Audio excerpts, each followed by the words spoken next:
নদিয়ার পথে ঘাটে শুধু একটাই রোল, হা কৃষ্ণ, হা কৃষ্ণ। একবার দেখা দাও, একবার কৃপা করো, একবার করুণা করো।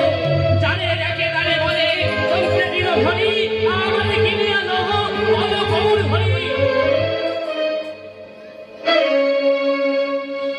যে হরিনাম নেয় না, প্রথমে ধরে তার হাতে, তারপরে ধরে তার পায়ে। কত লাঞ্ছনা, কত বন্দনা নিয়ে প্রতিটা ঘরে ঘরে গিয়ে শুধু একটাই কথা বলেছিল, ওরে নবু, ওরে কলির জি। শুধু আমার সঙ্গে একবার কণ্ঠ দিয়ে, একবার বদনে বদন দিয়ে হরি নামটা বলো, একবার কৃষ্ণ নামটা বলো। কিন্তু সেদিন যে মহাপ্রভু নদিয়ার সচিমায়ের গর্ভজাত সন্তান আমাদের কাছে এসেছিল হরিনাম বিতরণে, কৃষ্ণ নাম বিতরণে, বুক ভরা ব্যথা নিয়ে, লাঞ্ছনা বন্দনা বুকে নিয়ে শুধু কলিজীবের ঘরে এসে বলেছিল, ওরে কলিহত জীব, একবার হরি নামটা বল, একবার কৃষ্ণ নামটা বল। কিন্তু কিন্তু আমরা তখন এমন মানুষ ছিলাম, এমন কলিযুগের মানুষ ছিলাম,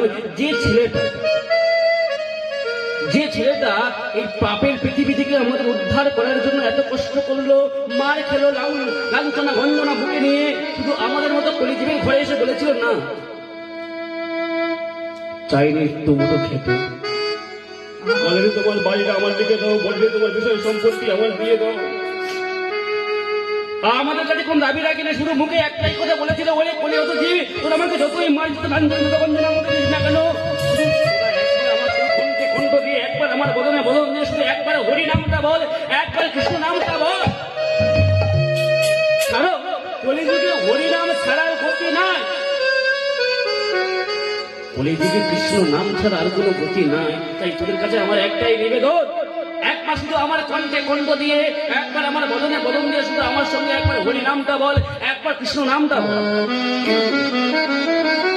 সেদিন যে এত কষ্ট করে হরিনাম এনেছিল, আমরা নেই।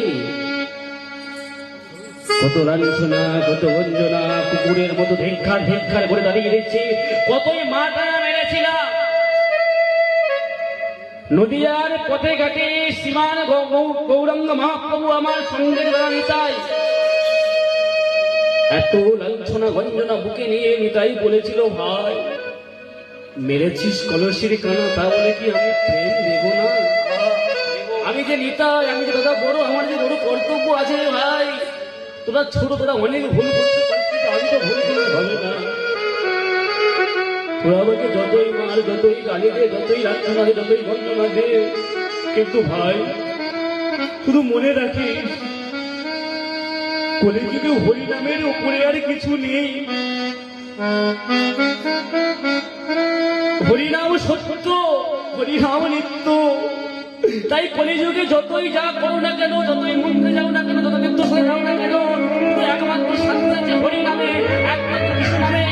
বলছে হরে নাম, হরে নাম, হরে নাম কেবলম নাস্তিবা নাস্তিবা গতিরনথ।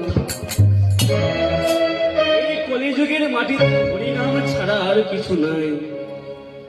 তাই গৌরাঙ্গের এই ভাব দেখে নদিয়ার পথে ঘাটে আবার বৃদ্ধ বনিতা সবাইকে সঙ্গী করে নিয়ে হরিনামের মুখরে মুখরিত হয়েছে।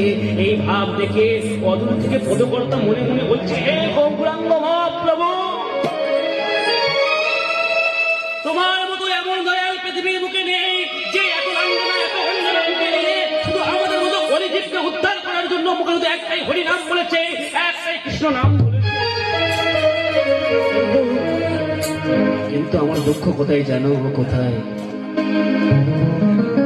তুমি আজ কত আনন্দ করে সবাইকে সঙ্গে করে নিয়ে নদিয়ার পথে ঘাটে হরিনাম বিতরণ করছো।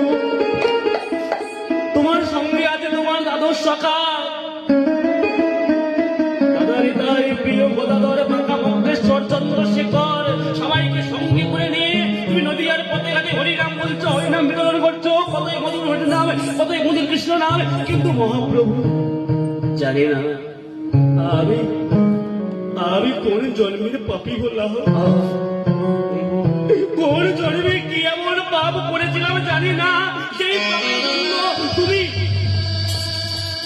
তুমি তোমার চরণ থেকে আমাকে বহিষ্কৃত করে দেবে।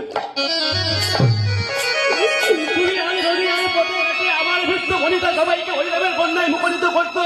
তাই বলছি ওগো ভগবান, যদি আমি তোমার সঙ্গে থাকতাম, যদি আমি তোমার কাছে থাকতাম, তাহলে ইহ জগতের মায়া ত্যাগ করে, এই বই জগতের মায়া ত্যাগ করে আমি একটু তোমার হরিনামের বন্যায় নিজের কাঁধে আমি একটু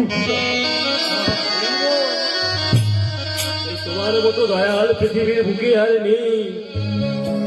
তাই কোনো ভরসা